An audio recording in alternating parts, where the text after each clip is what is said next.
The Unsolved Swing, the mysterious death of J. Douglas Edgar.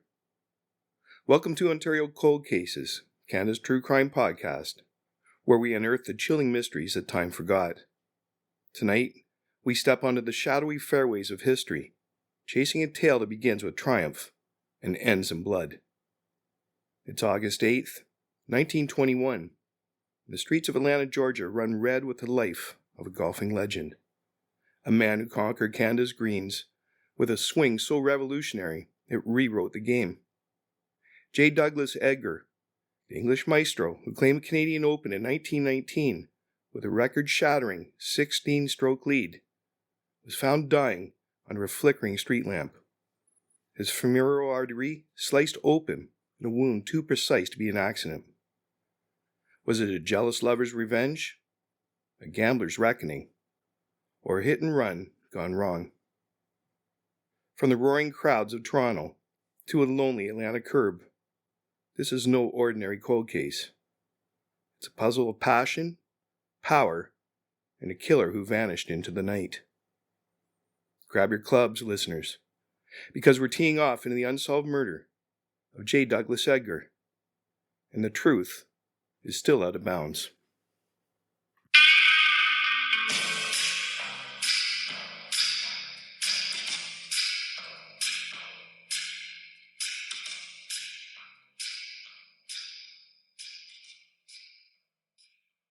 Hello, I'm Jay Nichol of Nichol Investigations. This is Ontario Cold Cases, Canada's true crime podcast. Ontario Cold Cases is a gripping true crime podcast that shines a light on unsolved murders, disappearances, and forgotten crimes from across the province and the world. With meticulous research, compelling storytelling, and a commitment to historical accuracy, we bring you the real stories of victims, investigators, and suspects, stories that demand to be heard. Each week, we take you deep into the world of true crime with a packed schedule of episodes. Tuesdays, historical true crime cases, exploring infamous and obscure crimes from history.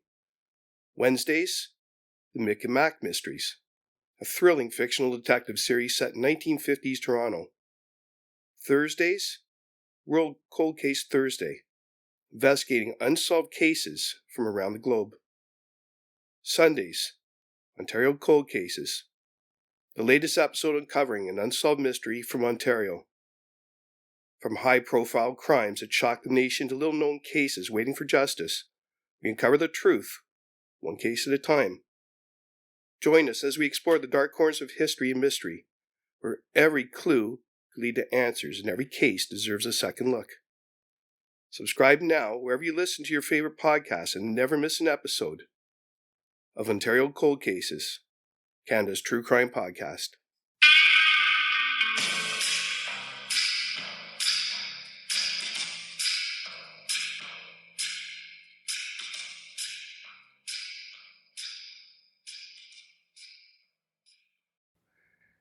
J. Douglas Edgar was an English professional golfer whose life and career were cut short by a mysterious and tragic death in Atlanta, Georgia on August 8th, 1921. A pioneering figure in golf, Edgar is credited with developing techniques that influenced the modern golf swing, and he achieved remarkable success, including winning the Canadian Open in 1919 by a record-setting 16 strokes, a margin that remains one of the largest in PGA Tour history. His death at the age of 36, however, remains an unsolved enigma, shrouded in speculation and conflicting accounts. Below is a detailed exploration of the circumstances surrounding his demise, drawing from historical accounts and the enduring questions that linger. Background: Edgar's life and career. Born on September 30th, 1984, in Newcastle upon Tyne, England, James Douglas Edgar grew up in modest circumstances.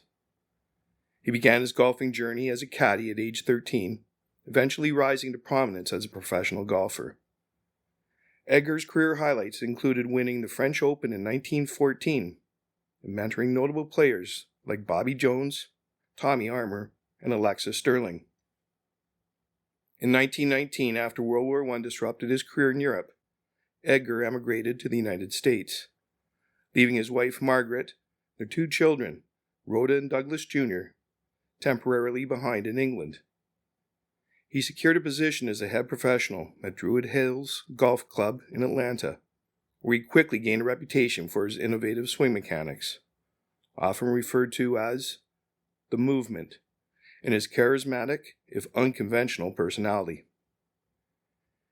Edgar's success peaked with his 1919 Canadian Open victory and a successful title defense in 1920. He also reached the final of the 1920 PGA Championship, losing to Jock Hutchison, and won the Southern Open later that year. Despite his talent, Edgar was known for a carefree lifestyle, including a fondness for drinking and socializing, which some speculate may have contributed to his eventual fate. Up next, the night of his death.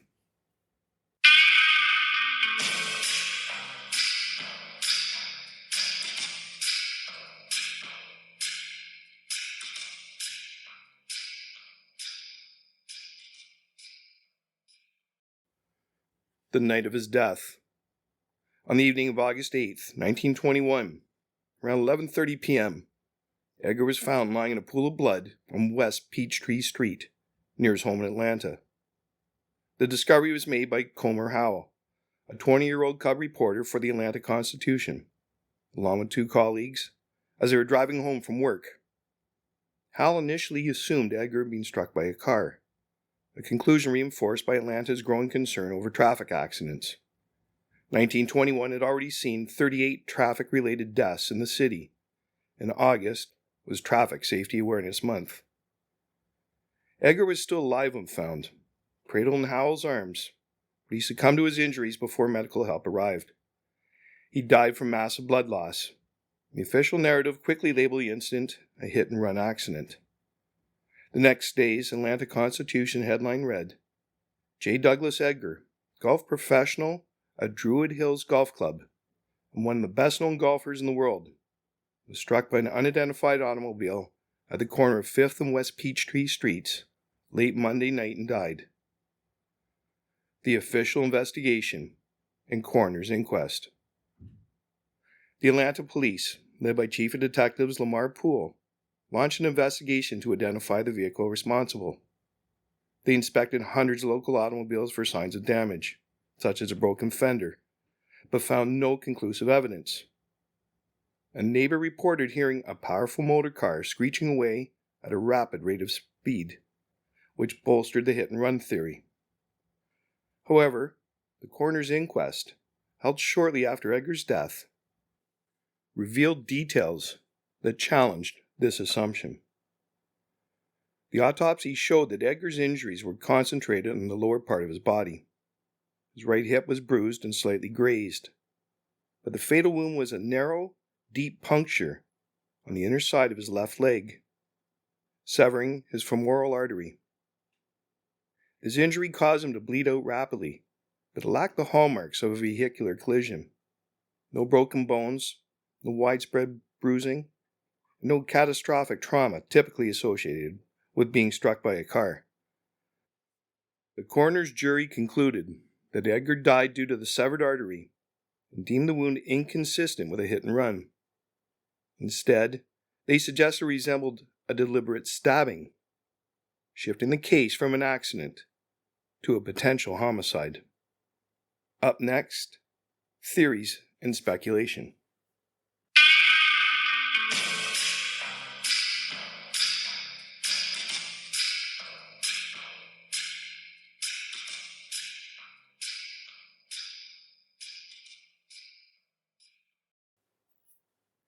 Theories and speculation. The shift in the coroner's findings opened the door to numerous theories about Edgar's death, none of which have been definitively proven. Several factors from his personal life and the circumstances of that night fueled speculation. Number 1. A crime of passion. Edgar was known as a charismatic ladies' man with a reputation for extramarital affairs. After his wife and children returned to England in November 1920 aboard the RMS Celtic, never returned to the U.S., Edgar remained in Atlanta, reportedly free to pursue his social inclinations. One prominent theory suggests he was killed by a jealous husband or lover. Journalist Steve Eubanks, in his 2010 book, To Win and Die in Dixie, posits that Edgar's womanizing may have led to a fatal confrontation. A mysterious figure, a beautiful Japanese woman named Dorothy Abbey, who was linked to a florist at Druid Hills, visited Edgar's grave shortly after his death, adding intrigue. Some speculated she was involved with Edgar romantically, and her husband, William Abbey, was later investigated, though acquitted, in an unrelated murder case in 1924, briefly reviving interest in Edgar's death. Number 2. Underworld connections. Edgar's gambling habits and financial troubles provide another angle. He reportedly placed a $700 bet on himself to win the 1920 Southern Open, which he did, collecting $1,000. During Prohibition, Atlanta had a seedy underbelly, and Edgar's love of pubs and betting may have entangled him with unsavory characters. A botched robbery or dispute over debts could have resulted in his stabbing, with the perpetrator fleeing the scene. Number 3. A random attack. Some theorize Edgar was the victim of a random attack of violence. West Peachtree Street, though near his home, was dimly lit and quiet at night, making it a plausible spot for an opportunistic assailant. However, the precision of the wound, directly into the femoral artery, suggests intent rather than a haphazard strike. Number 4. The hit-and-run cover-up. Despite the coroner's findings, the hit-and-run theory persisted, possibly as a convenient explanation to avoid a deeper investigation. In 1921, forensic science was rudimentary, and Atlanta's police may have lacked the resources or motivation to pursue a murder case without clear suspects or witnesses. The absence of tire marks or vehicular debris at the scene, however, weakens this narrative. Aftermath and legacy. Edgar was buried in Atlanta's Westview Cemetery, where his tombstone reads, J. Douglas Edgar, native of England, one of the great golfers of the age. His death marked the abrupt end of a career that golfing legend Harry Vardon had predicted could surpass all others.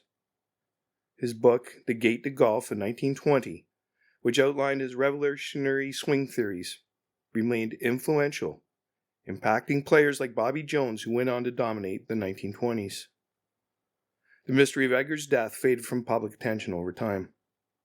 A brief resurgence of interest came in 1924 when the Atlanta Constitution reported that police considered linking his case to William Abbey, but no solid evidence emerged. Comer Howell, who became obsessed with uncovering the truth, believed Edgar was murdered, possibly due to his romantic entanglements, but he could not prove it. The lack of witnesses, the limitations of early 20th century forensics, and the passage of time have left the case unsolved. Lingering questions? Who was with Edgar that night? No one saw him leave his home or reported his activities earlier that evening. Why the femoral artery? The wound's location suggests either remarkable precision or luck, raising the question of the killer's intent or skill. The Japanese woman's role. Was she a mourner, a lover, or a red herring in the story? Why no resolution? Did Atlanta authorities overlook a murder due to Edgar's status as a foreigner or the absence of a clear motive? And so, the fairways fall silent for J. Douglas Edgar, a man whose genius reshaped golf, only to meet a fate as elusive as a hole-in-one on a foggy morning. On that Atlanta street in August 1921, a life bled out, leaving behind a trail of questions that stretched from the Canadian Open's triumphant greens to a grave in Westview Cemetery. Was it a lover's rage, a gambler's grudge, or a fleeting shadow in the night? More than a century later, the scoreboard remains incomplete. No arrests, no answers. Just a mystery that lingers like mist over the ninth hole. Edgar's swing changed the game, but his death? That's a shot no one can call. If this tale of talent and tragedy has gripped you, don't miss a single episode of Ontario Cold Cases, Canada's True Crime Podcast. Subscribe now and join us as we dig into more unsolved stories from the shadows of history. You can find us wherever you get your podcasts, Spotify, Apple Podcasts, or your favorite app. Just search Ontario Cold Cases and hit that follow button. Have a theory about Edgar's killer? Spotted a clue we missed? Swing by our website at Substack and drop us a message. Your tip might just break the case wide open. Until next time, keep your eyes in the rough, because the truth is still out there, waiting to be found.